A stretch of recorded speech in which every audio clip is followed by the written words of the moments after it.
Madame, Monsieur, bonsoir et bienvenue. La sécurisation des élections présidentielles d'octobre 2025 comme un impératif pour nous, s'exprima ainsi le chef de l'État lors de la présentation des cérémonies des vœux du Nouvel An. Juste après cela, nous parlerons de transport et de sécurité routière, les grands chantiers du gouvernement pour fluidifier le trafic routier. En seconde partie, la pollution de la lagune ébriée nous intéressera. Le Premier ministre Begré Mambé tire la sonnette d'alarme. Et pour terminer ce plateau, ce sera donc le point CEDEAO, une manifestation contre le retrait du Niger, du Burkina Faso et du Mali en France. Merci d'être avec nous. Le Grand Talk démarre maintenant.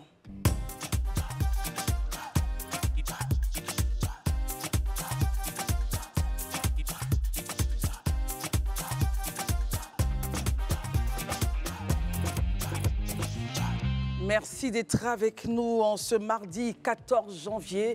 Merci infiniment. Nous avons comme amis sur le plateau ce soir, comme analyste, pour regarder de très près l'actualité, Herman Aboua, bonsoir. Bonsoir Christelle. Merci d'être là. Chers amis. Merci. Barry, bonsoir. Merci d'être avec nous ce soir. Bonsoir Christelle, bonsoir chers amis, bonsoir chez vous. Marius Komo est de retour sur ce plateau, bonsoir. Bonsoir Merci d'être là. Je t'en prie. Aïcha Crépi, bonsoir. Bonsoir Christelle, bonsoir messieurs. Merci d'être avec nous. Alors, le chef de l'État s'exprimait ainsi, je le disais donc à l'entame de ce temps d'antenne. La sécurisation de l'échéance électorale s'impose comme un impératif. En réponse, le général Lassina Doumbia, chef d'état-major des corps armés de Côte d'Ivoire, a répondu en disant ceci: les corps et entités se tiendront prêts. Herman Aboua, la sécurisation des élections est un point crucial pour la Côte d'Ivoire. Un rendez-vous à ne pas manquer. Bien évidemment, vous savez, cette année c'est une année électorale, on ne va pas revenir là-dessus. Donc la sécurisation, donc les élections, c'est très important. Du moment où, lorsque dans certaines régions, il y a certaines, peut dire, tentatives de fraude ou bien de déstabilisation du processus électoral, le déroulement du scrutin, il faut bien que les forces de défense et de sécurité soient avant-gardistes pour pouvoir maintenir cet ordre-là.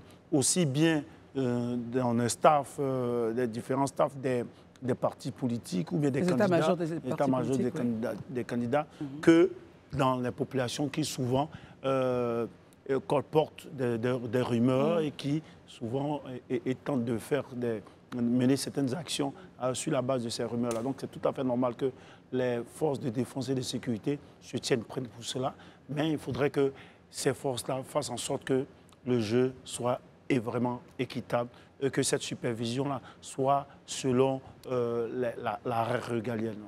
Est-ce que c'est justement c'est leur rôle de faire en sorte que le jeu soit équitable au niveau des forces de défense et de sécurité? Ça, c'est même pas, on dirait même pas que leur rôle, c'est leur mission. Leur mission, c'est de veiller à ce que le scrutin soit sécurisé. Soit sécurisé. Mais quand on parle de la sécurité, vous savez bien, on a vu lors des élections locales précédentes en 2024 qu'il y avait certains membres de certains staffs qui partaient souvent à des armes, des staffs politiques, des candidats qui partaient souvent à des armes dans le bureau de vote. On a vu ça ici, à Tia-Salé notamment, je crois, on a vu ces gens d'images-là. Mais on pouvait se demander où se trouvent les forces de défense et de sécurité qui sont à même. Il ne faudrait pas tolérer, même si la personnalité qui participe, qui candidate avec les autres, même si c'est une personnalité dont on sait qu'elle est notre supérieure, il faudrait veiller à ce que le match soit sécurisé pour toutes les parties. Très bien. Barry, quel serait donc le secret, ou du moins, je ne sais pas, avec quoi on devrait donc partir pour véritablement avoir des élections avec zéro violence? Premièrement pour les populations et aussi la responsabilité justement des forces de défense et de sécurité. Quel serait le mindset pour nous à utiliser? Bon, organiser des élections sans violence dépend de plusieurs facteurs et de plusieurs acteurs. Déjà, c'est le fait d'accepter le principe du jeu démocratique par les acteurs concernés, c'est-à-dire les acteurs politiques. Deuxièmement, sensibiliser les citoyens sur leurs responsabilités, aller voter, laisser l'autre voter. Il ne faut pas déranger quelqu'un lorsqu'il est en train d'exécuter son devoir citoyen. Et les forces de défense et de sécurité affectés au site de vote doivent veiller à ce que tout se passe dans les normes, que quelqu'un d'extérieur ne vienne pas s'aimer le trouble dans le centre de vote. Je pense que c'est ce dont Herman voulait parler tout à l'heure. Et je suis d'accord avec lui à ce niveau-là. Et ça, c'est plus la responsabilité de la police et de la gendarmerie, pas de l'armée. L'armée, ici, est interpellée parce que nous sommes dans un contexte sous-régional que tout le monde connaît. Il y a un contexte de rupture géopolitique qui fait émerger de nouvelles menaces. La première menace, pour moi, je pense que les autorités ont pris leur responsabilité en créant l'ANSSI, l'Agence nationale de sécurité des systèmes d'information. Parce que la difficulté sécuritaire à laquelle la Côte d'Ivoire est confrontée, d'abord, c'est l'utilisation des fake news. On est tous dans ce pays-là, on a suivi beaucoup d'informations qui ont été divulguées, diligentées pour essayer quand même de s'aimer des troubles. Donc les responsabilités de l'armée et des forces armées de Côte d'Ivoire, c'est d'abord essayer de freiner ce fléau-là et de le prendre en compte dans leur nouvelle doctrine d'opération. Je pense que c'est pourquoi cette agence-là a été créée et la nomination du colonel de gendarmerie, Ouattara Mohamed, je pense, répond à ce défi-là. Il doit relever un certain nombre de défis. Alors, Barry, si on vous suit bien, donc la responsabilité au total des forces armées de Côte d'Ivoire, elle est sur plusieurs piliers. Tout à fait. La sécurité intérieure, la sécurité aux frontières et puis la sécurité au niveau donc justement de l'espace digital. Tout à fait. Et aujourd'hui, il y a une nouvelle menace, c'est la présence des drones dans le Sahel. Parce qu'il vous souviendra qu'à Tinzaouaten, les groupes terroristes qui ont affronté l'armée malienne ont utilisé des drones et les Ukrainiens maliennes également réagi là-dessus. Ont acclamé ce fait-là. Beaucoup de services disent que ces drones ont été fournis par les services de renseignement ukrainiens. Je ne sais pas si c'est vrai ou c'est faux, mais l'essentiel, on retient qu'il y a des groupes terroristes qui utilisent les drones.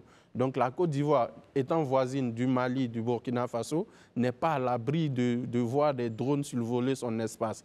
Et je pense que le gouvernement a pris le taureau par les cornes en créant l'agence, mais en se dotant d'armes capables de répondre à ce défi-là. Mais le plus important, pour moi, c'est le renseignement humain. C'est le renseignement humain qui permet aux décisions opérationnelles de l'armée d'être exécutées dans les bonnes conditions.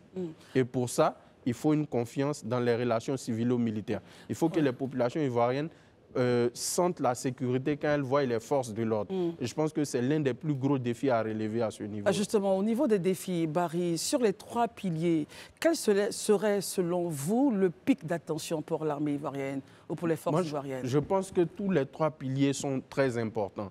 Comme je l'ai dit, l'élection de 2025 n'est pas une élection comme les autres. Anodine, oui. Parce que en 2020, le Mali n'était pas aussi déstabilisé qu'il l'est aujourd'hui. Pareil pour le Burkina Faso. En 2025, nos pays voisins souffrent des défis sécuritaires qui nous menacent au sud. On a vu le Bénin récemment. Du Bénin, on parle du Togo, même du Ghana qui a subi des attaques. Donc il y a ces conditions-là. Et on sait qu'il y a un certain nombre d'acteurs qui évoluent en griffe sur les réseaux sociaux, qui divulguent, qui pour certains vivent en Occident, qui divulguent des informations. Ils ont une capacité d'influence parce qu'ils sont suivis sur les réseaux sociaux. Donc, une information véhiculée par ces acteurs-là peut amener à s'aimer la zizanie dans le pays. Donc, les forces de l'ordre ont beaucoup de défis et il n'y a pas un seul défi qui est à négliger à mon sens. Très bien. Aïcha, avec vous, regardons un peu donc cette conversation entre le chef de l'État et la réaction, justement, la réponse du chef d'état-major de Côte d'Ivoire, Aïcha. Oui, la réponse est très importante. Le message du chef de l'État également est très important, adressé à ses forces de sécurité et de défense. Je retiens une dynamique de prévention des tensions sociales afin d'assurer un climat sécuritaire et apaisé. C'est bien de prévenir en fait plutôt que de guérir, donc j'apprécie beaucoup ça. Le chef d'état-major a précisé, Lassina Doumbia, que l'indice de sécurité en décembre 2024 était de 1,2, donc une baisse de 14% par rapport à décembre 2023, donc il y a un an. Sachant que le président Alassane Ouattara avait déjà annoncé en juin dernier qu'il était passé de 6,8 en 2012 à 1,2. Donc on a fait un progrès spectaculaire. J'aimerais quand même qu'on salue le président de la République et son équipe pour ça. Ce qui est intéressant aussi, c'est la rétrocession aux forces armées de Côte d'Ivoire. Quel est l'impact justement de cette décision sur 2025 ? Moins qu'un impact, je pense que c'est le moment de prouver justement. peut-être que c'est un défi qu'on doit relever en termes démocratiques, mais aussi en termes sécuritaires. C'est le moment justement de prouver qu'on peut ne plus être chaperonné pour des élections et se débrouiller un peu seul. C'est un cap très important à passer pour notre pays. Juste une petite remarque, soyons factuels. Il y a une chose qu'on ne peut pas enlever aux 3 mandats jusqu'ici du président Alassane Ouattara, c'est quand même qu'au niveau sécuritaire, on est pas mal. Je veux dire que ça continue dans ce sens-là et qu'on nous rassure, en fait, c'est très bien. On a besoin d'entendre ce message-là de paix. Il n'est pas seulement président, il est aussi chef. Je répète, chef d'État. Et je pense que sa chefferie, il l'exerce avec brio. Prenons exemple sur le Ghana, prenons exemple sur le Sénégal, prenons exemple sur les États-Unis, sur la complicité récente qu'on a vue entre Barack Obama et le président réélu Donald Trump. Et c'est pas juste 2 hommes qui se parlent, en fait. C'est vraiment un symbole, le symbole de dire que même si on a deux idéologies opposées, on peut quand même discuter ensemble. Et vous imaginez, des partisans ne vont pas aller se brouiller avec leurs voisins alors qu'ils voient leur chef, je répète le mot chef, en train justement de discuter cordialement. Il y a ceux qui parlent constamment du passé, mais il y a aussi ceux qui veulent avancer dans un pays serein, passer à une nouvelle étape, celle de la stabilité, celle de l'apaisement, celle de la démocratie, pardon Christelle, tout simplement. Alors, ça me permet aussi de pouvoir rappeler que lors de ces obsèques de Jimmy Carter, on a eu 5 présidents américains dans la même salle. Elle a dit, ils se sont salués, et puis on a vu un peu les fous rires, enfin pas les fous rires, mais la conversation intéressante entre Obama et le président Trump, qui a étonné un peu tout le monde. Alors moi, j'aimerais avec vous, Marius, regarder un peu l'apport des populations. Barry s'interrogeait, justement, parlait du renseignement. Les renseignements, il est fait certes par les forces armées, les hommes chargés de cela, mais aussi l'apport des populations. Quelle devrait être l'attitude des populations ivoiriennes et amies de la Côte d'Ivoire pour octobre 2025, à l'effet d'aider à avoir cet objectif de sécurisation maximale? Respecter les règles démocratiques, appliquer la démocratie telle que nous la concevons ou telle que nos dispositions légales nous l'exigent. Chaque citoyen, lors de l'expression de son droit de vote, a des droits, mais a également des devoirs. Lorsqu'on va dans un bureau de vote, il y a des règles à observer. On ne se lève pas pour y aller avec des machettes. On n'y va pas avec des armes à feu. On dit on s'en va mettre un bulletin dans une urne. Mais en quoi une arme à feu ou bien une arme blanche a sa place dans un vote? Donc, c'est en cela que nous rejoignons le président de la République lorsque, par exemple, il instruit nos forces de l'ordre sur la nécessité d'assurer un scrutin paisible, serein et propice. Quand il parle de propice, mais il fait allusion à une expression assez importante pour nous. Parce que c'est assurer une opération électorale propice justement à l'expression de la démocratie, mais c'est assurer, c'est faire en sorte que le scrutin soit totalement favorable à l'expression de la démocratie, soit un cadre bien disposé, c'est-à-dire les forces de l'ordre doivent mettre en œuvre tous les mécanismes nécessaires pour permettre à chaque citoyen d'exprimer justement son droit de vote. C'est pourquoi Herman, en disant tout à l'heure qu'il faut veiller à ce que les forces de l'ordre ne soient pas partisans dans ce scrutin présidentiel qui profile à l'horizon, en octobre 2025 plus précisément, il faut que malgré leur penchant pour un homme politique ou même pour un camp politique, mais ils aient la notion de la République lorsqu'ils seront sur le terrain des opérations. Ce qu'on leur demande, c'est d'aller assurer la tranquillité des scrutins. Ce qu'on leur demande, c'est d'aller calmer toute velléité qui pourrait naturellement découler de la volonté des uns et des autres d'aller exprimer leur droit de vote. Ce qu'on leur demande, c'est de rassurer les populations, c'est de tranquilliser justement les scrutins. On ne leur demande pas d'aller favoriser des groupes de votants contre d'autres. Justement, avec vous, on reste avec vous, Marius Komouès. Comment devraient réagir justement les populations face à certains qui pourraient faire des appels à descendre dans la rue pour contester ci ou ça, résultat? Voyez-vous, ailleurs, nous assistons justement à l'expression de la démocratie sans forcément que les uns et les autres soient appelés à... D'abord, l'expression de la démocratie, c'est le fait de permettre à ses militants et à ses sympathisants d'aller voter. Soit on vous vote, mais quand les militants, les populations se sont exprimés, mais il faut respecter l'expression justement de leur vote. Il faut respecter donc les résultats du vote. Bon, alors, le mal qu'on a, c'est qu'en Afrique, très souvent, et cela est d'ailleurs à l'apanage qu'on dit très souvent de l'opposition, qui dénonce toujours justement les scrutins et les résultats d'un scrutin. Mais il n'en demeure pas moi aussi de rappeler que les pratiques très souvent en Afrique des partis au pouvoir, des régimes au pouvoir, justement engendrent un certain nombre de réactions de l'opposition. La question, Marie, je la répète. Oui. Quelle devrait être l'attitude des populations lorsqu'il y aurait, par exemple, un ou tel parti qui estimerait avoir été floué? Comment est-ce que devrait justement réagir? Puisque vous parlez de conserver la paix à tout prix, mille prix. Comment devraient réagir justement ces partisans-là une fois qu'un parti ou un autre appellerait, par exemple, à envahir les rues pour contester tel ou tel résultat? Non, et je pense qu'il faut passer à une autre étape aujourd'hui de l'expression de notre démocratie, de la vitalité de notre démocratie. Les appels des populations à descendre dans la rue pour protester contre un scrutin ou un ordre établi ou défavorable à un camp politique devraient être relégués au rang de sujet. Très bien, merci beaucoup. Oui, je voulais juste ajouter pour dire que pour la plupart du temps, ces derniers appellent les populations qui sont nos parents, nos frères, nos sœurs dans la rue au moment où leurs enfants étudient dans les grandes écoles ailleurs dans le monde. Herman, réaction? Moi, je sais pas.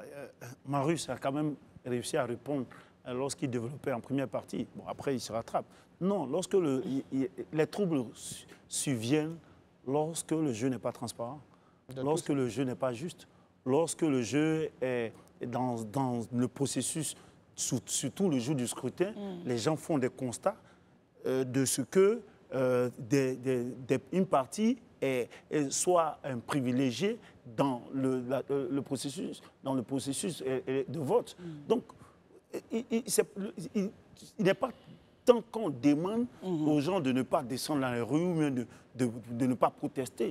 Il faut veiller à ce que cela n'arrive pas. Parce que moi, si je suis partie prenante d'un jeu électoral, que je suis l'autre candidat en face d'un autre candidat, que je constate que le scrutin il ne se déroule pas comme il se doit, et c'est faire de sorte qu'on me prive peut-être de ma victoire, mon éventuelle victoire, forcément je vais me protester vis-à-vis de ce fait-là. Donc, ceux qui gèrent, qui ont la charge... N'y a-t-il pas des canaux légaux pour protester, justement? Les canaux légaux, c'est quoi? Tout cela, la protestation, la manifestation, ça fait partie d'un canal légal. Je ne sais pas ce que vous appelez... Pourquoi est-ce que vous voulez que le jeu se déroule tranquillement pendant que les résultats, je vais forcément les contester après?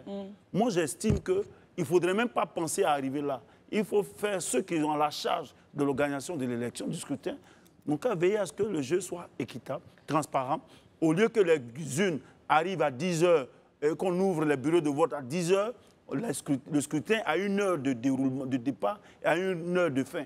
Au lieu qu'on transporte les urnes, que ce soit le sous-préfet ou bien le préfet ou bien des gens qui ne sont pas mandatés qui transportent les urnes pour aller dans le lieu où il faut les décompter, il faut veiller à ce que ceux qui ont en charge à cela se fassent. Au lieu qu'il n'y ait pas de l'encre indélébile ne fonctionne pas, que la tablette ne fonctionne pas, il faut veiller à ce que ces éléments-là qui sont importants pour le processus de vote soient ce jour-là soit à disposition pour que le scrutin se déroule. Et tout ceci, si mis en place, donc facilitera le travail des forces de défense et de sécurité. Bien évidemment. Mais on sait bien qu'il y a des canaux légaux lorsqu'on veut protester. Moi, j'aimerais avoir l'avis. Oui. On va prendre l'avis d'Aïcha et de Barry. Allez-y, je voulais rapidement dire que c'est pour ça qu'on doit avoir confiance en l'appareil judiciaire, en fait. Nos institutions. Mais bien sûr, il est très important que l'appareil judiciaire soit fiable et qu'on puisse se reposer. Parce que oui, je veux dire, normalement, le descendre dans les rues, etc., c'est censé être un dernier recours. On est quand même des sociétés civilisées avec des appareils judiciaires qui fonctionnent. Je veux dire, bonne arrivée, hein. Alors, non, c'est pas forcément ça. Non, mais je veux dire, allez-y, continuez, Aïcha. En France, récemment, on a vu les anciens présidents, chefs d'État être jugés. Aux États-Unis, qui pour moi est un mauvais exemple, Donald Trump, les poursuites ont été abandonnées contre lui. Vous voyez, donc, je veux dire, et les démocrates, qu'est-ce qu'ils sont censés penser de ça, en fait, justement? Il faut que l'appareil judiciaire soit fiable et qu'il fonctionne et qu'il soit impartial. La justice est censée faire ça, normalement. Donc, pour répondre à votre question de tout à l'heure, il y a une réponse. La réponse doit être judiciaire. Très bien. Voilà. Barry, avec vous, justement, nous parlons de sécurisation des élections et tout ce qui pourra favoriser donc que les élections d'octobre 2025 se passent dans une atmosphère de paix et dans un climat apaisé au total. Votre réaction, justement? Vous savez, dans le système politique, chacun a son rôle. Si chacun joue pleinement son rôle, il ne peut pas y avoir de problème. Parce que si vous jouez bien votre rôle et que le climat de confiance est au rendez-vous, il n'y a pas de... Est-ce que ce n'est pas subjectif aussi? Je vais en venir. Allez-y.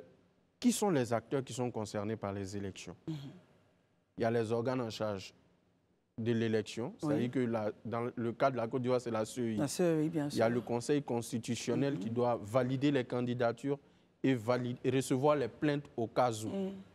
Donc, si un candidat qui dit être démocrate constate des irrégularités, qu'est-ce qu'il a à faire? C'est de compiler tous les documents en question et de les déposer à la Cour constitutionnelle. Mais quand vous le déposez, sachez que le juge constitutionnel, là, il analyse des faits. C'est-à-dire que ce que vous pensez être une irrégularité, là, lui, il peut aviser avec la loi et vous dire que ce n'est pas une irrégularité. Donc, quand on est démocrate, on accepte d'abord les règles de la compétition avant de compétir. Ce n'est pas dans la rue qu'on résout un problème électoral. Ça, il faut qu'on le sache. En Afrique, Dieu merci, on ne désespère pas. Parce que rien qu'en 2024, au Sénégal, au Ghana avant-hier, au Botswana, en Namibie, le parti au pouvoir a été battu. Tout à fait. Au Botswana, ils ont été battus, ils ont reconnu leur défaite. Le seul pays où il y a eu des troubles, c'est au Mozambique. Oui. Mais je pense que la situation est en train de se régulariser. Il y a deux autres exemples que je vais vous citer. Au Malawi, le président a voulu modifier la Constitution. La Cour, au Kenya, pardon, le président Kenyatta, juste après son deuxième mandat, a voulu modifier la Constitution pour écrire une nouvelle Constitution. Et les juges de la Cour constitutionnelle lui ont dit que ce n'est pas possible.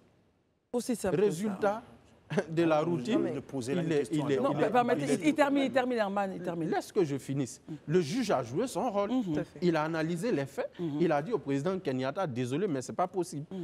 Au Malawi, le président de la Cour constitutionnelle a annulé les élections présidentielles après un recours. Donc, si on se fait confiance, si chaque citoyen, qu'il soit juge, qu'il soit policier, qu'il soit acteur politique, qu'il soit commerçant, joue son rôle dans un espace républicain, avec un esprit républicain, il n'y a pas de raison qu'on aille à des confrontations sur le terrain. Maintenant, si un des éléments faillit à ses responsabilités, vous aurez des troubles. Nous, en sociologie, on appelle ça le système de fonction.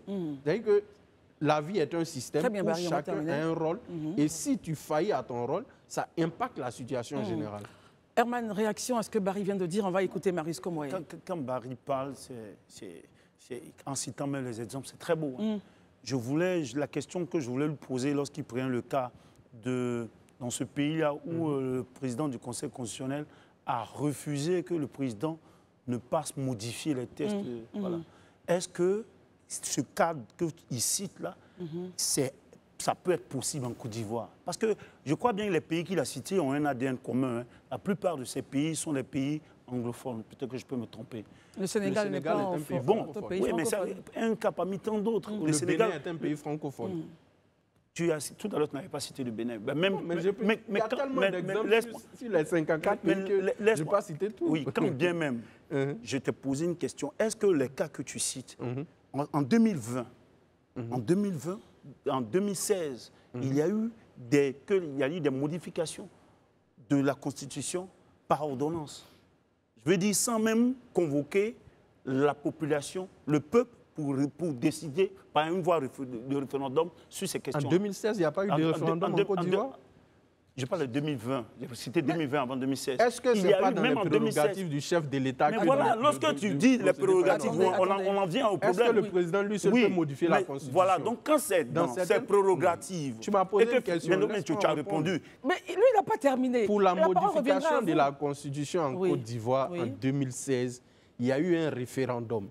Et certains partis politiques de l'opposition aujourd'hui étaient ceux-là qui battaient campagne en 2016. On est tous dans ce pays-là. En 2020, quand le président devait faire son mandat, la Cour constitutionnelle a tranché. C'est elle qui est apte à trancher dans le processus. Elle a dit que le président, la candidature du président est valide. Qu'est-ce que moi je peux faire en tant que démocrate? Je m'incline. Maintenant, l'autre, il n'est pas obligé de faire comme moi. Mais moi, Barry, je te dis que je m'incline. Très bien. Maintenant, je reviens à un deuxième point. Et ne serait-ce que lors des dernières élections locales, le Conseil d'État a annulé combien de votes? À Tia-Salé, le vote a été annulé. Et on se rappelle, pas mal de choses ont voilà, été donc refaites. Les juges, il ne faut pas peindre les juges constitutionnalistes. Très bien, Barry. Moi, je suis désolé. Herman termine. Il y a des faits qui les aident. Il termine, oui. Moi, ce que je dis, en 2020, il y a eu des cas où le président de la République a modifié la Constitution. Mais est-ce que ce n'est pas dans ses prérogatives? Oui, mais voilà, quand c'est dans les prérogatives, tout à l'heure, le président du Conseil constitutionnel, c'est aussi dans du pays que tu as cité, c'est aussi dans ses prérogatives de refuser, non? Lorsque, dans ces cas que tu cites, en Côte d'Ivoire, ça peut être difficilement applicable. Pourquoi? Bon, donc, pourquoi est-ce que alors les gens... Donc, on va sortir de votre débat à deux et puis on termine avec Herman et on va écouter Marius. Parce que les acteurs ne sont pas les mêmes. Il faudrait les institutions sont peut-être les mêmes, mais les acteurs ne sont pas les mêmes d'un pays à un autre. Très bien. Donc, il ne faudrait pas penser que ce qui se passe au Botswana et qu'on peut l'avoir ici. On écoute Marius Komoré. Alors, Marius, on constate que déjà, on n'est même pas encore en... Bon. Le mois de janvier n'est même pas encore terminé. Malheureusement. Nous sommes en train d'arriver allègrement vers octobre, mais déjà sur la question des éléments satellites à la sécurisation des élections, on n'est pas très en phase sur ce plateau. Comment est-ce que vous réagissez justement? Non, mais cela est symptomatique hein, à la vie politique. On nous a servi depuis des années. Le problème de la Côte d'Ivoire et de certains pays en Afrique de l'Ouest, c'est, pour utiliser cette expression d'un intellectuel ivoirien sur un plateau de télé, il disait que vous avez deux types d'intellectuels en Afrique, et plus particulièrement en Afrique francophone.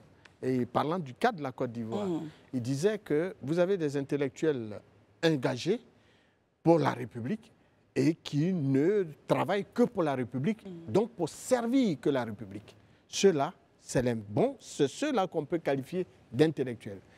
À l'opposé, vous avez des intellectuels organiques qui, effectivement, n'ont pour seul objectif que la course effrénée à leur positionnement social, professionnel, et donc sont prêts à tout pour plaire donc, au grand Manitou, qui n'est autre dans nos États que le premier responsable de l'État.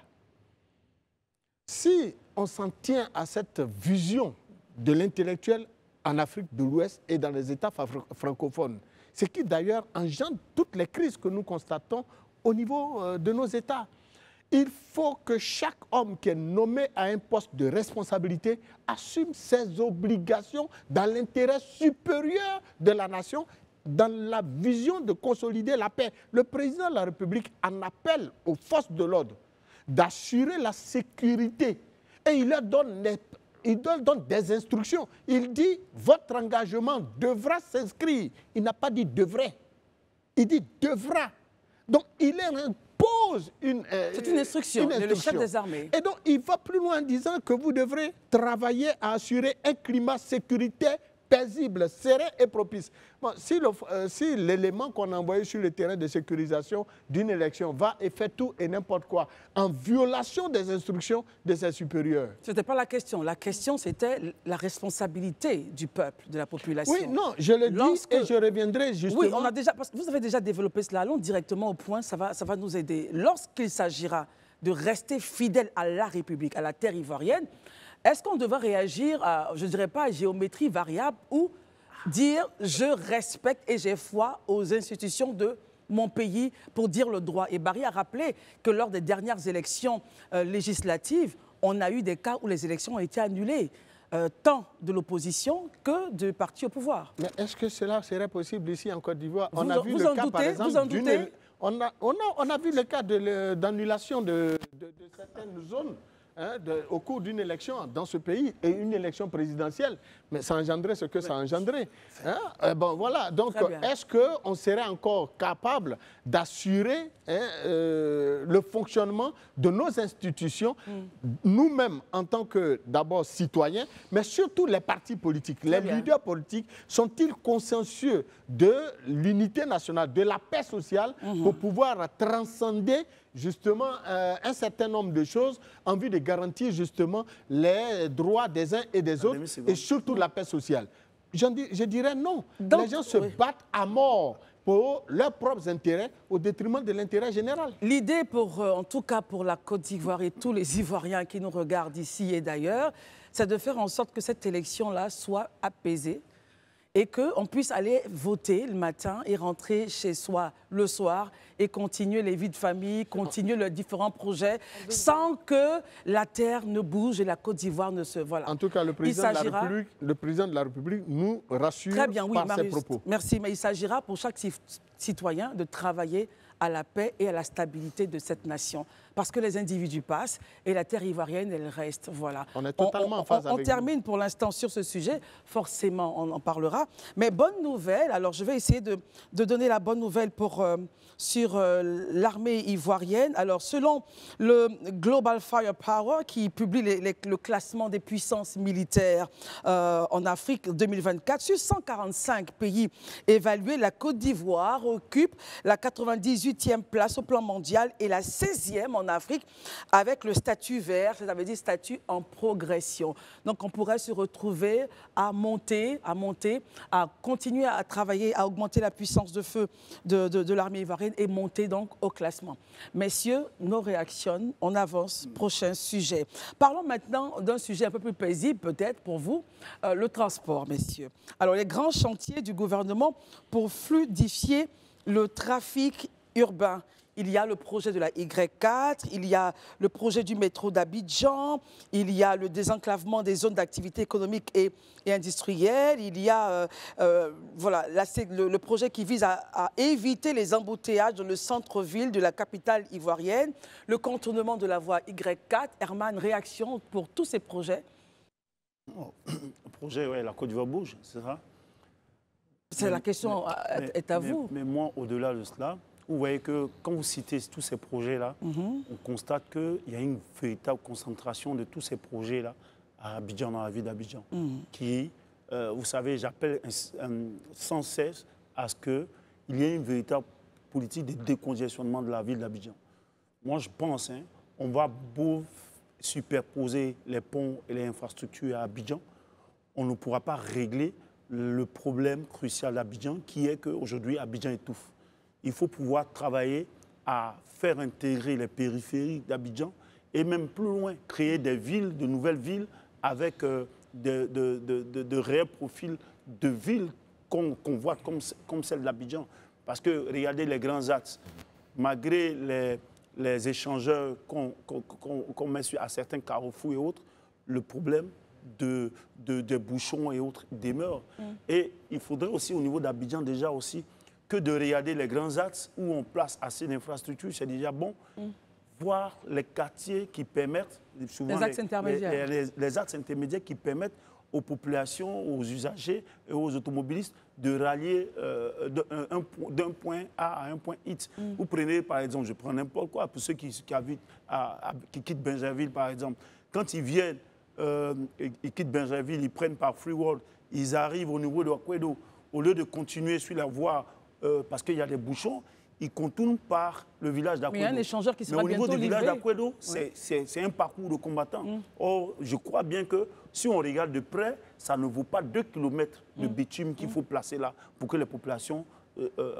la ville en mouvement. Il faudrait que dans les projets de réalisation d'infrastructures, il faudrait que les gens tiennent compte de ces axes intermédiaires qui permettent aux automobilistes de contourner les vrais bouchons et cela va dégager. Très bien.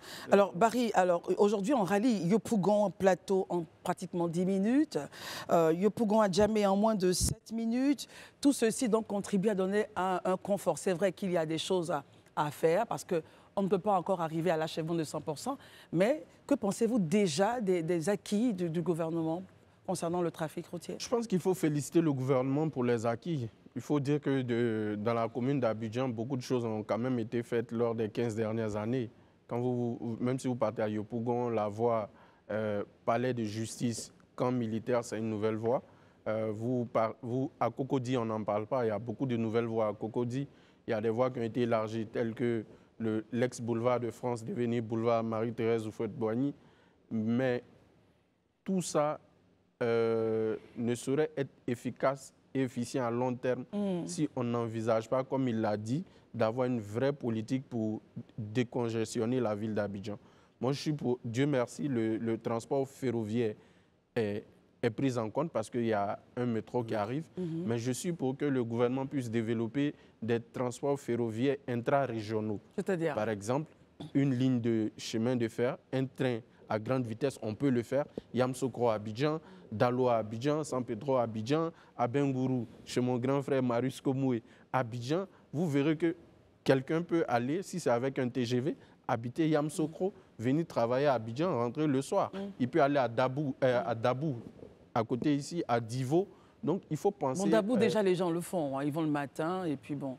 Oui, mais il faut quand même aussi créer... Donc, il y a une université de prévue, donc je pense que d'autres investissements suivront. Mais le transfert ferroviaire, j'insiste, c'est un moyen qui n'est pas trop exploité, surtout dans les pays francophones, parce que dans certains pays anglophones, tels que le Kenya, l'Afrique du Sud, eux, ils sont quand même à un certain niveau. Au Nigeria également, ouais. L'Algérie, le Nigeria. Donc, le train permet de transporter une masse d'hommes sur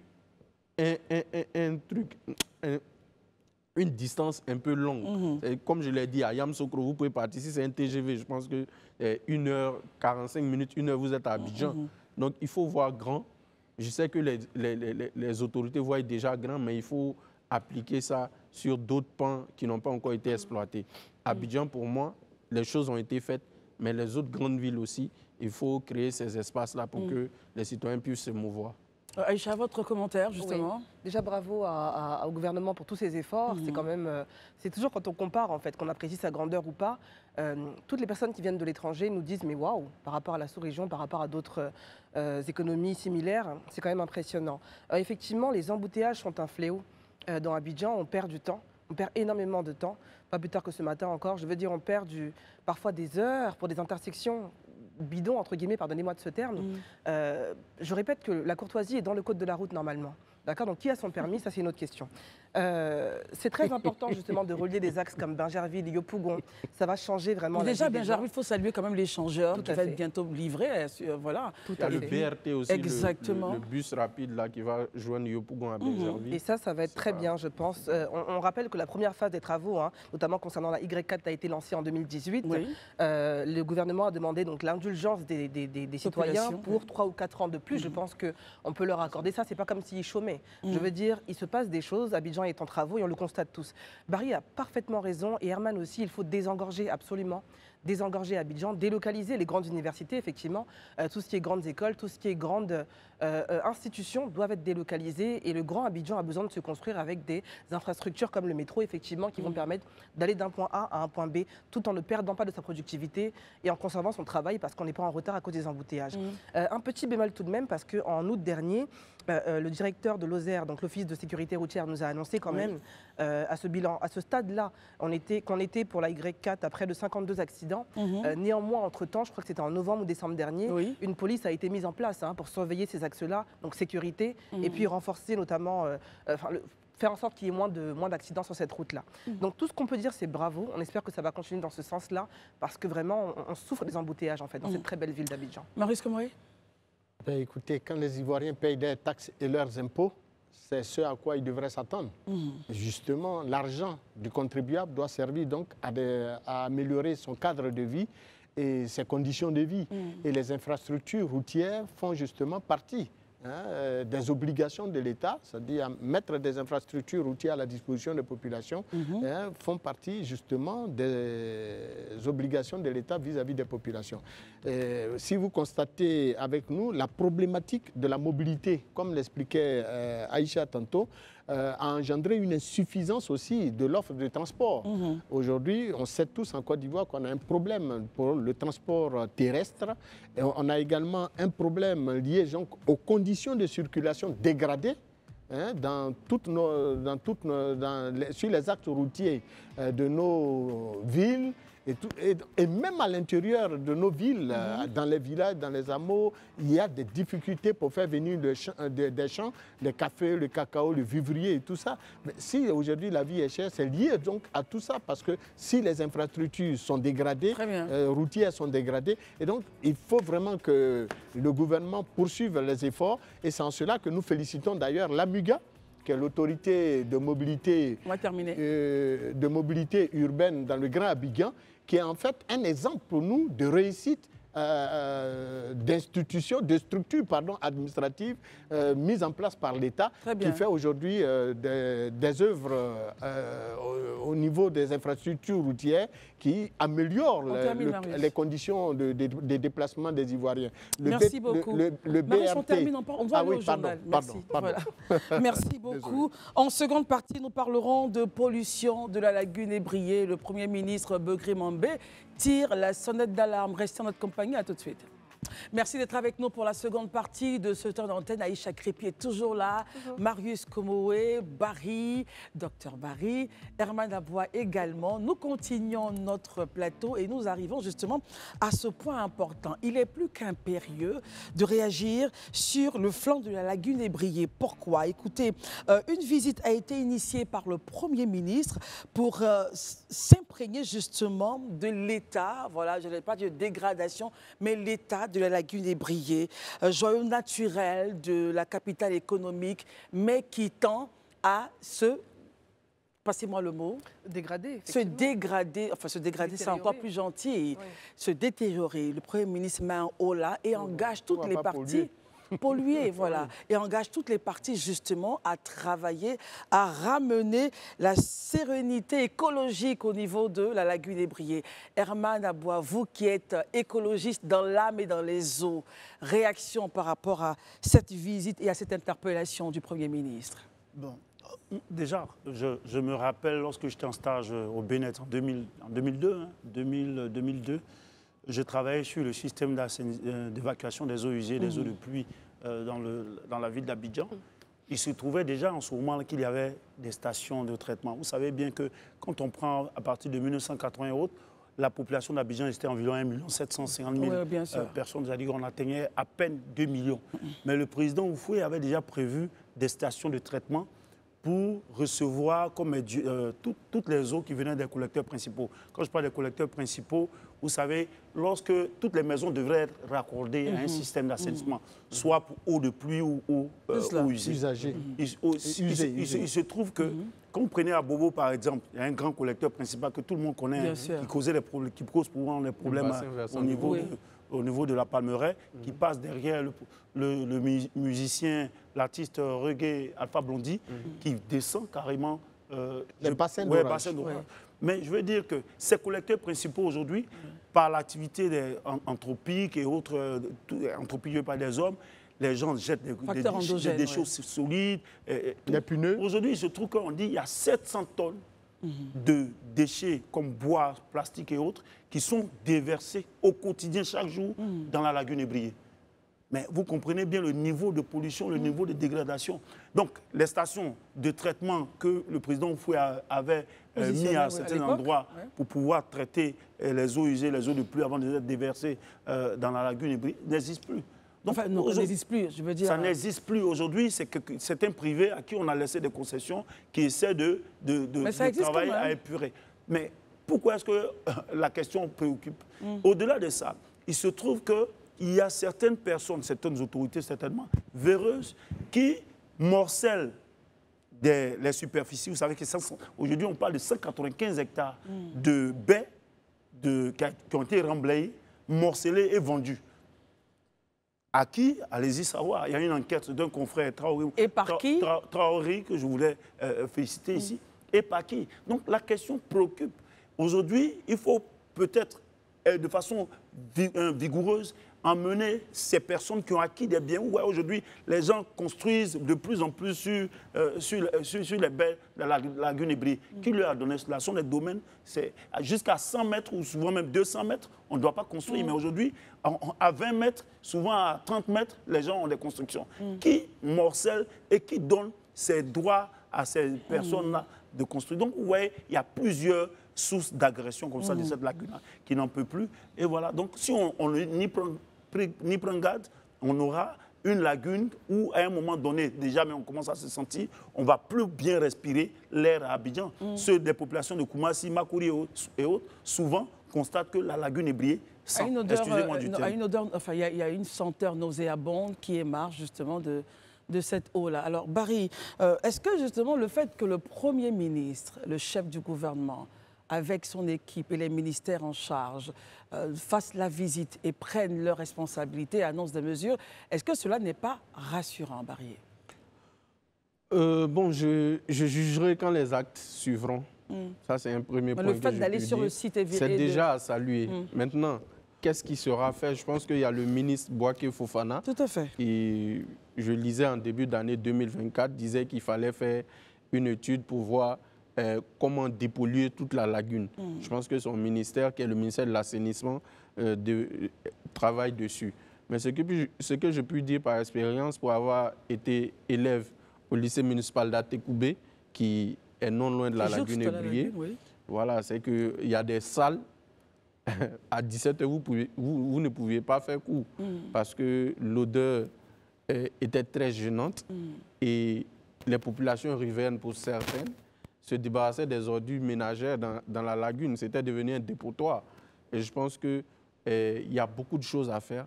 Il y a d'abord la sensibilisation au niveau des citoyens. Ensuite, il y a la sanction. Et cette sanction-là, ce n'est pas seulement pour les citoyens, mais c'est aussi pour certains industriels. Vous avez évoqué Koumassi tout à l'heure. Les industriels qui sont dans les zones industrielles qui se débarrassent d'un certain nombre de déchets dans la lagune. Donc, les services compétents de l'État doivent travailler le CIAPOL pour essayer de voir quel est le coût de la dépollution. Et si on situe les responsabilités, il y a des entreprises qui ont violé la loi, qui ont participé à polluer la lagune. Moi, je pense qu'il faut leur faire payer les montants de dépollution. Parce que si vous payez le montant, demain, vous saurez que la lagune n'est pas un dépotoir. Alors, Aïcha, quelle devrait être la véritable je veux dire, interpellation vis-à-vis des populations et comment faire en sorte que la conscience écologique rentre dans le vécu quotidien des citoyens? L'éducation, le civisme. Robert Begré-Mandré, notre Premier ministre, est un homme pragmatique. Je sais qu'il fera sa part, mais on doit la faire nous aussi. Je veux dire, vous remettez les mêmes personnes dans un autre environnement, s'ils sont la même formation, le même paradigme, ils refont les mêmes choses. Ça vient d'où justement? Du comportement. On ne peut pas... Il y a une prise de conscience, ça il l'a évoqué, il a dit prise de conscience collective nécessaire. C'est très important. Arrêtez de jeter les déchets n'importe où, arrêtez d'uriner n'importe où, arrêtez de penser que l'environnement n'a pas de valeur et sanctionner peut-être aussi que des amendes, si on les applique réellement, ces sanctions-là, financières, peut-être que ça va fonctionner aussi. Je veux dire... Vous pensez que la coercition pourrait être la porte de sortie? Parce que je veux dire, à l'heure d'aujourd'hui, le fait d'uriner dans des lieux publics, c'est interdit aussi. Mais on voit ça personnellement par jour, j'en vois partout. Donc peut-être qu'il faut commencer à sanctionner. On a l'environnement qu'on mérite en fait, tout simplement. Notre lagune, il faut comprendre que c'est un joyau, comme le Premier ministre l'a dit, et comprendre ce que ça veut dire l'écologie aussi. La prise de conscience de notre environnement est très importante.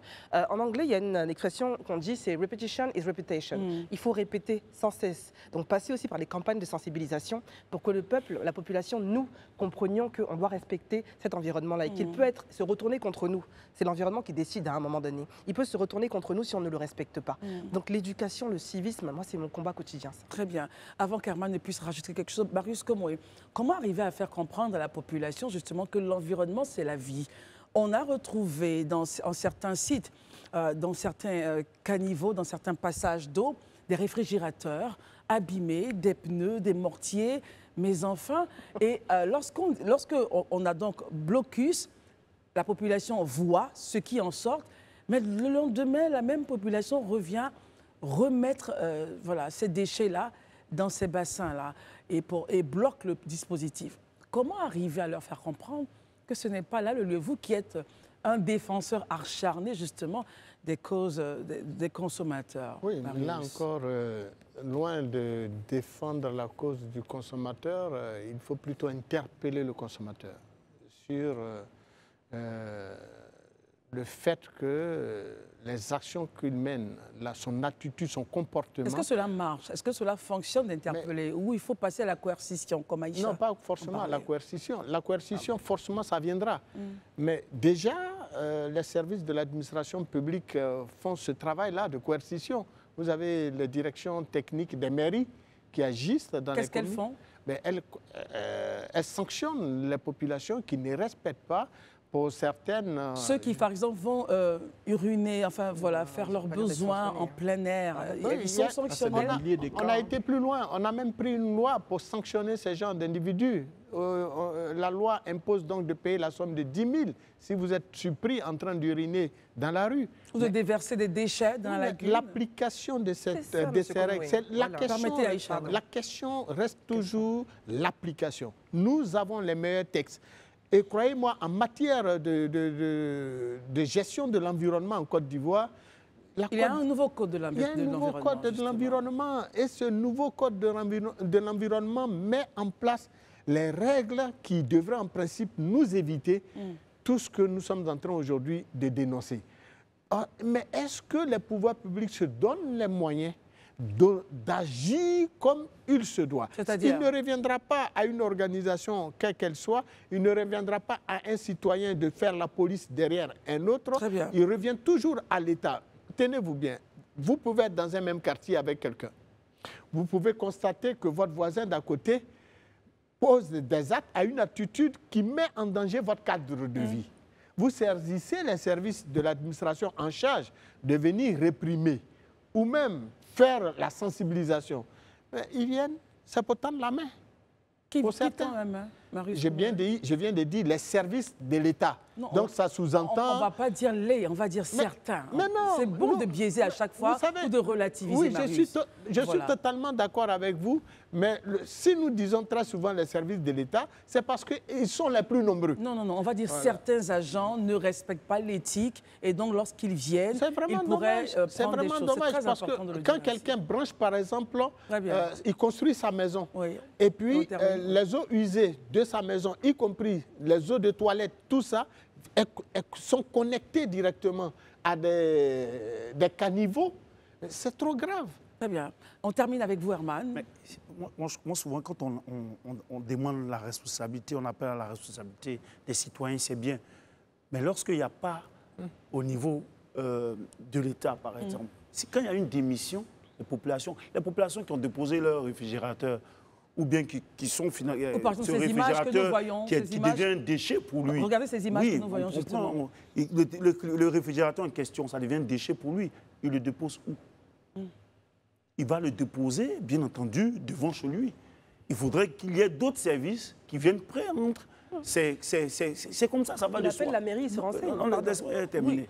Oui. Lorsque ça n'existe pas, vous voulez que la population quelle est la politique au niveau de la politique d'ensemble qui appelle à un tri déjà dans les foyers, dans les ménages des ordures? Il n'y en a pas. Les gens se débrouillent souvent. On nous dit qu'on paye des taxes sur les ordures. On voit ça bien sur nos factures d'électricité. Mais chez nous, partout, tous les appartements à Abidjan, ou les maisons à Abidjan, il y a que des gens s'organisent et qu'on prend souvent 2 000 francs, 1 000 francs, 3 000 francs en fonction des quartiers. Ne me dites pas qu'il y a un vide justement dans cette affaire. Mais un citoyen, par exemple, si je prends votre exemple, qui veut se débarrasser de son ancien réfrigérateur, ne me dites pas qu'il va déposer cela dans son mais vous voulez qu'il le dépose où? Mais il le dépose là où on met les ordures pour que justement les services adéquats viennent. Mais c'est là qu'il dépose. Mais quels sont ces services-là dans nos quartiers qui le font? Les gens le font sur les grands axes. Qu'ils puissent garder la parole. Dans la distribution, la collecte des ordures, là. Demandez à ceux qui le font, là. Ils viennent sur les grands axes, ils passent. C'est les citoyens eux-mêmes qui, dans leur quartier, qui prennent des personnes, des particuliers, qui leur prennent ces services-là et qui vont déposer ça aux endroits de collecte. En tout cas, moi, dans mon quartier, c'est comme ça que ça se passe. Dans mon quartier, je n'ai jamais vu un camion de collecte d'ordures ménagères. C'est que des particuliers qui viennent les prendre. Et c'est comme ça dans la plupart, dans tous les quartiers d'ailleurs. Et on paye 1000 francs. Moi, je paye par exemple 2000, je paye par exemple 2000 francs pour ce service à ce particulier qui vient chaque mois à ma porte et à qui je remets 2000 francs. Et il le fait pour tous ceux qui sont locataires de mon bâtiment. Très bien, Man. On va écouter Barry. Alors, l'organisation particulière des citoyens, justement, pour éviter que ceux-ci aillent déposer leurs ordures en bordure d'eau, comme on voit sur ces images-là. Barry, est-ce que cela veut dire que l'État ne fait rien ou il faut que chaque quartier s'organise en syndic pour pouvoir eux aussi gérer, apporter la main à l'État? Votre réaction là-dessus? Bon, écoutez, il y a un ensemble d'actions qu'il faut mener. La première action pour moi, c'est de maintenir la sensibilisation. La deuxième action, M. Komo l'a bien évoqué, c'est le suivi. La troisième action, c'est l'innovation pour moi. Si on essaie un système, on voit que ce système ne marche pas, il faut penser à des idées novatrices qui peuvent vous permettre d'assainir votre... De la part de qui? De la part de l'État, puisque c'est l'instance suprême, bien sûr, mais de la part aussi des services décentralisés et des citoyens. Moi, je vais vous prendre un exemple. Un jour, je marchais à Yopougon. Il y avait une grande poubelle là que les collecteurs ont déposée. Ouais. Ça, c'est une initiative de l'État. J'ai vu une dame de mes propres yeux venir avec des déchets. Au lieu de prendre les déchets, les mettre dans la poubelle, elle a mis ça sur le sol. Je l'ai interpellée gentiment. Je lui ai dit, mais madame, pourquoi est-ce que vous ne mettez pas le déchet dans le bac? Le déchet dans le... Elle me dit non, elle est fatiguée. S'ils viennent eux-mêmes, ils vont ramasser. J'ai dit, mais est-ce que si c'était votre fils qui ramassait ces ordures-là, vous alliez faire ça? Elle dit, Anne Griffe, il ne faut pas me parler mal le soir là. Hein. Donc, Anne Griffe, vous voyez déjà le travail qu'il faut faire et la mentalité de cette femme-là. Il y a certaines personnes qui travaillent pour l'État qui ont aussi cette mentalité-là. Il a évoqué le cas des factures. Effectivement, je me suis toujours posé la question, quand je vois l'assainissement dans la SODECI, est-ce que, par exemple, curer les caniveaux ne rentre pas dans le cadre de l'assainissement? Ça veut dire qu'on paye. Mais est-ce que le travail est fait comme il doit être fait? Là, c'est la supervision maintenant qui intervient. Mais en même temps, pourquoi est-ce qu'on ne pourrait pas être aussi dans une nation où on pourrait se dire que dois-je faire moi à mon niveau pour améliorer mon dispositif de vie? Je suis d'accord avec vous, Christelle. L'éducation citoyenne commence en famille. Très bien. Parce que c'est l'enfant appartenant à une famille qui devient cadre demain. Donc si la corruption morale intervient déjà en famille, ne vous étonnez pas que demain, s'il est dans un service public, il fasse tout et n'importe quoi. Alors, pour terminer cette émission, allons justement du côté, merci Barry, du côté de Paris. Pourquoi? Parce que le retrait annoncé et confirmé par eux, en tout cas, des 3 pays de l'AES, qui devrait normalement être effectif le 29 janvier, a attiré justement, a poussé quelques ressortissants de ces pays-là à faire une marche en France pour dire non, nous ne voulons pas que le Burkina, le Mali et le Niger puissent sortir de la CEDEAO et créer l'AES. Nous les voulons toujours dans l'organisation, voilà, l'ancienne organisation qu'est la CEDEAO. C'était donc le samedi 11 janvier à la Bastille à Paris. Herman, réaction justement sur cette marche-là. C'est leur droit. C'est leur droit. Donc, il ne faudrait pas qu'on s'étonne aussi que bientôt, d'autres Maliens ou Nigériens ou Burkinabés s'organisent pour soutenir les dirigeants de ces pays-là. Pourquoi le parallélisme? Non, je veux dire que lorsqu'on est dans la diaspora, on est certes du pays, mais on n'a pas toutes les réalités du pays. Donc, la même manière qu'ils peuvent se dire que le dirigeant ne devrait pas acter le départ de la CEDEAO, mais en même temps, il faut se dire que dans cette même diaspora, il y a d'autres ressortissants de ces pays-là qui soutiennent l'action de ce gouvernement. Donc moi, je pense qu'il n'y a pas lieu de spéculer sur une manifestation de personnes qui soutiennent une initiative. Moi, ou qui ne soutiennent pas. Qui ne soutiennent pas. Parce que demain, attendez-vous bien, demain ou après-demain, d'autres personnes vont se lever et vont manifester pour soutenir les différents chefs d'État. Barry, ces manifestants ont été annoncés être peu nombreux, une dizaine de personnes.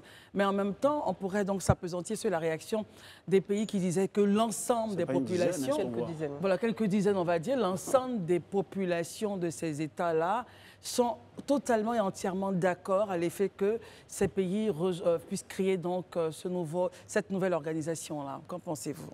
Bon, nous avons tellement débattu sur l'AES que souvent on est à court d'arguments, mais je pense que le principe qui aurait pu résoudre tout ce problème-là, c'était le référendum.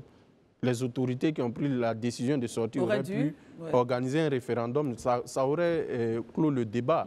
Mais je sais que ça n'a pas été fait. La décision a été unilatérale, mais vu que ce sont des régimes d'exception, il y a possibilité, il y a une marge de tolérance qu'on peut leur accorder. Mais tout compte fait, il est clair qu'il y a une partie des citoyens qui ne se reconnaît pas dans la décision. Mais est-ce que c'est la majorité qui soutient le gouvernement? Est-ce que c'est la majorité qui n'est pas d'accord? C'est le référendum qui aurait pu nous permettre de savoir réellement quels sont les niveaux de satisfaction des citoyens. Parce que je vous rappelle que dans tous ces pays-là, ne sont autorisées que les marches en soutien au gouvernement. Une marche de l'opposition, tu ne peux pas t'hasarder à le faire. Vous pensez que si jamais l'opposition avait donc son là à dire... Tous les mouvements politiques sont pratiquement suspendus. Non, je demande, est-ce que vous pensez que si l'opposition avait son là dans cette affaire, on aurait pu avoir des manifestants qui pourraient donc sortir et dire... Bien évidemment, mais à partir du moment où dans certains pays, il suffit de dénoncer, on vous envoie au front. Qui peut dénoncer? C'est le référendum qui aurait été la meilleure posture. Mais vu qu'il n'y a pas eu de référendum, les autorités qui dirigent des régimes d'exception ont décidé d'agir. Je pense qu'ils vont beau manifester. Je ne vois pas en quoi ça contraindrait ou le général Tchani ou le général Goïta ou encore le capitaine Traoré à changer de position. Très bien. Aïcha, alors, pendant que ces dizaines de manifestants sont allègrement à Paris, à Place Bastille, pour dire non, nous ne voulons pas sortir de la CEDEAO, la date arrive à grands pas. Le 29 janvier, ça sera donc la date effective de rupture totale de contrat entre l'AES et la CEDEAO. Déjà, je voudrais faire attention à l'utilisation du mot manifestation suite à la dernière intervention que j'ai eue et m'excuser d'ailleurs si j'ai pu blesser certaines sensibilités. Je comprends que le contexte est particulier ici et que voilà.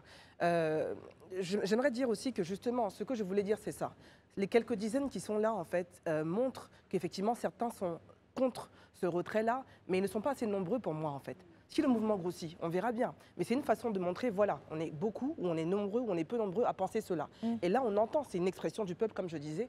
Pour moi, vu leur nombre, en tout cas, ce n'est pas significatif. Et donc, c'est presque un non-événement, puisque c'est anecdotique, en fait. Donc, ça veut dire qu'ils sont très peu, en tout cas, dans cette France-là, dans ce Paris-là, à penser comme cela. C'est comme ça que je l'interprète. Et quand on parle de manifestation, effectivement, moi, c'est le prisme que j'ai, en fait. Je me dis que je suis contre la violence sous toutes ses formes.